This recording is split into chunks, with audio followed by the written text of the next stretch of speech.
Let's bring in retired four-star General Jack Keane, a Fox News senior strategic analyst.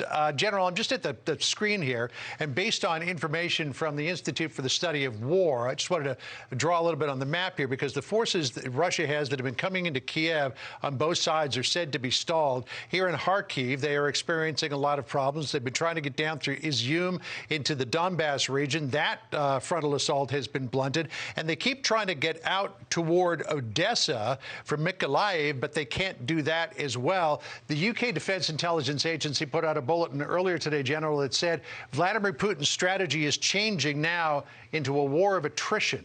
What do you think? Well, what's actually happening is the battle for Kyiv and the battle for Kharkiv, they're stalemated. The Russians know it. They've tried to regain some operational momentum and attempt to encircle the cities. That's been denied them. They've tried to bring their artillery down so they can use those kind of weapons to hammer the city. That's been denied. The Ukrainians are putting up a very good fight here. It's conventional motorized combined arms brigades that are in the fight here, and they're also conducting counterattacks at night, destroying their supply lines and interrupting them. So what are the Russians doing about this? They know it. They're bringing in forces from the Eastern Military District as we speak. They're in Belarus now, and they'll start to move into Ukraine. These are the same hodgepodge forces, though, that they brought in to conduct the main effort on Kyiv, something that the Institute of Study of War, we scratched our heads about. Why would they make the main effort a force that doesn't exercise much together, doesn't get the same resources that others do, and likely is not as well led? But that's what they did, and those were the choices they made. They're also bringing down from Moscow elements of the 1st Tank Guards Army.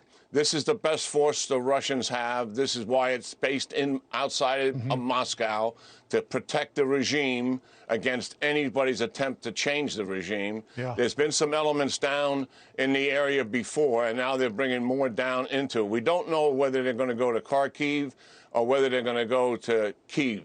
But the fact is, Russia understands what's taken place, and they're going to attempt to regain operational momentum by bringing in new forces, in their minds, fresh forces, certainly, and likely, in their minds also, hopefully better led forces to regain this operational momentum. That's where we stand. Down in Mariupol, the naval infantry they're on the ground. They're moving into Mariupol as we speak.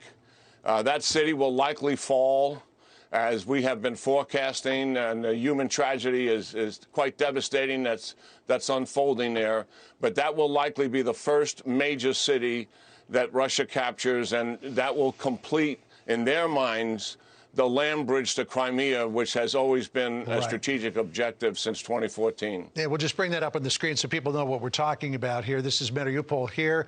You say that land forces or forces are going to come in from the sea here. They've been coming in from the land on the west. This is the Donbass region, Donetsk here. This is Russia. So that would, in fact, complete that land bridge from there all the way down to Crimea. Let me just back up and go out west here, General, because there's been an interesting development out here, and that is the fact that we have forces, Russian forces, way over here to the east in Kyiv, but we are seeing a lot of aerial attacks here on air bases here in Ivano-Frankivsk, in Lutsk, another one here in Lviv. There was an attack at a radio tower in Rivne here, and then there, of course, was the attack against the International Peacekeeping and Security Center. Again, no Russian forces within a couple of 100 miles of here. Is this attacking supply lines as NATO tries to resupply Ukraine from rearming? Is this to try to get them to not bring the MiGs in? What's your assessment of what's going on here in the West? Yeah, it's a secondary effort for sure. And what they're really doing out there is they're trying to interrupt the supply lines, take down the staging of supplies, which it wasn't the International Peace Center. The United States may not have been involved in any of the supply actions there, but believe me, the Ukrainians were, and that's why they attacked it. And they're also searching continuously for where the Ukrainians have got their fighters. They still, I believe, have over 50 fighters, and they move them around quite a bit. And the Russians, obviously, with their radars, see all the airspace throughout Ukraine. So when they track those, they're also trying to destroy that. So it's a secondary effort. Main effort is what you've been circling there with that great finger of yours on the map. That's the primary effort. But this effort is important to them because look how successful the Ukrainians have been in interrupting the Russian supply lines. Quite amazing how well they've done with that. Yeah, General, you're welcome to come and bring your finger into the studio anytime as well. That's an open invitation. Let me just, in the time we have left, come back out here to the overall perspective on things here. So you say that we've got forces from Russia that are coming in from the Moscow area that may reinforce forces in Kharkiv. They may go on to Kiev. What do you expect is going to happen in the next days here?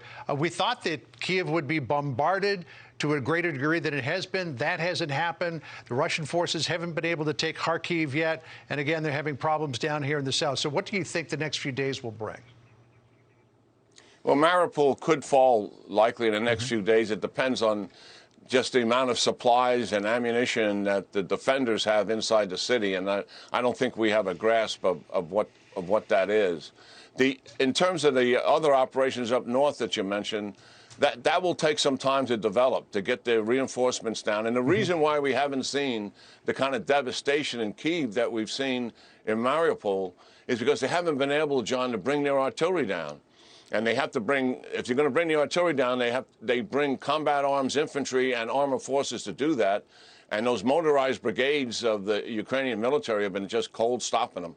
Yeah. So with the new forces they're going to bring in, they hope that will break the stalemate that they have right now. We'll see, because at the same time, coming in from NATO countries, another 2,000 Javelin anti-tank missiles, as well as a bunch of Stinger missiles and other things. So this is going to get hot before it gets cooler. General, thank you so much. Appreciate it. And again, bring the finger into the studio. I'd love to have you here. Yeah, you got it, John. Thank you. Hey, Sean Hannity here. Hey, click here to subscribe to Fox News YouTube page and catch our hottest interviews and most compelling analysis. You will not get it anywhere else.